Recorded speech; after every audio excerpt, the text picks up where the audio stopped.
नागपूरच्या इमामवाडा बसस्थानकावरून तब्बल 1,53,00,000 रुपयांची इलेक्ट्रिक शिवाई बस चोरी करणाऱ्या आंतरराज्यीय बस चोरट्याला अमरावती पोलिसांनी अटक केली आहे. धक्कादायक बाब म्हणजे आरोपीने ही बस चोरल्यानंतर अनेक वेळा प्रवासी घेऊन तिचा वापरही केल्याची कबुली दिली आहे. नागपूर येथील इमामवाडा बसस्थानकावर चार्जिंगला लावलेली MH49 BZ 8258 क्रमांकाची शिवाई इलेक्ट्रिक बस 1 जुलैच्या मध्यरात्री चोरीला गेली होती. या प्रकरणी गणेशपेठ पोलीस ठाण्यात गुन्हा दाखल करण्यात आला होता. दरम्यान ही चोरीची बस अमरावतीच्या राजापेठ परिसरातील नंदा मार्केटजवळ उभी असल्याची माहिती राजापेठ पोलिसांना मिळाली. त्यानंतर DB पथकाने सापळा रचत गद्रे चौक परिसरातून संशयिताला ताब्यात घेतले.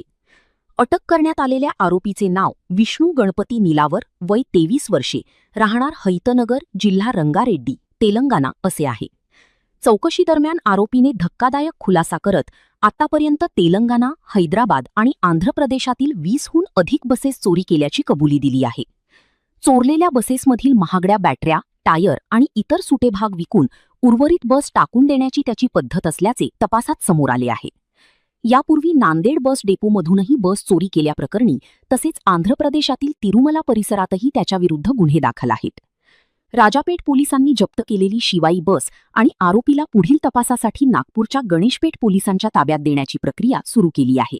काल रात्री इमामवाडा बसस्थानक नागपूर या ठिकाणावरनं एका अज्ञात युवकाने तिथे चार्जिंगला लावलेली ई बस ही चोरी केलेली होती अशी माहिती आज सकाळी राजापेठ पोलीस स्टेशनमधल्या आमच्या काही कर्मचाऱ्यांना प्राप्त झाली होती. माहिती प्राप्त झाल्यानंतर आम्ही ज्या ठिकाणी ती बस येऊ शकते, शक्यता आहे अशा ठिकाणी पोलीस बंदोबस्त लावला होता. तर ती बस राजापेठ बसस्टँडच्या थोडासा बाजूला ती पार्क करताना दिसली, परंतु त्या ठिकाणी कोणी नव्हतं. तर थोडा वेळ अर्धा एक तास त्या बसजवळ कोणी येतं का अशी वॉच केल्यानंतर एक संशयित युवक हा बसच्या स्टेअरिंगवर येताना दिसून आला. लगेच त्याला आम्ही पोलिसांच्या मदतीनं त्याला ताब्यात घेतलं.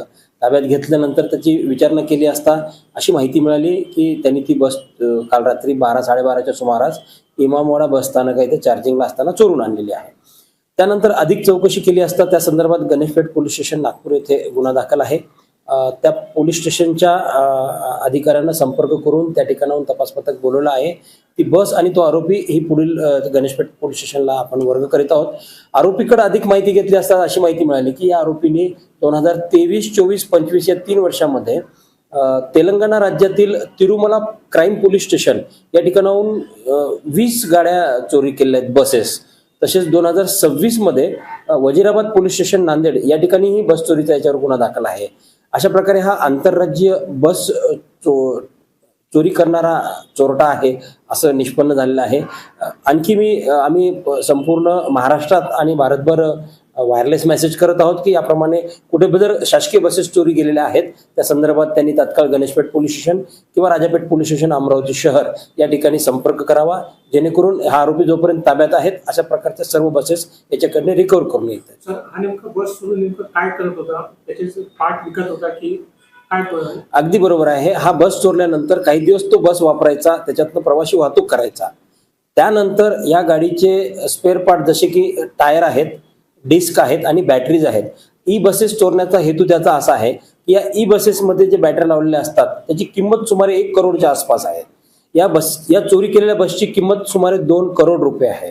तर यातून तो बसेसच्या बॅटऱ्या चोरणे आणि त्यातून ते मिळकत कमवणे हा त्याचा उद्देश आहे असं स्पष्ट झालेलं आहे.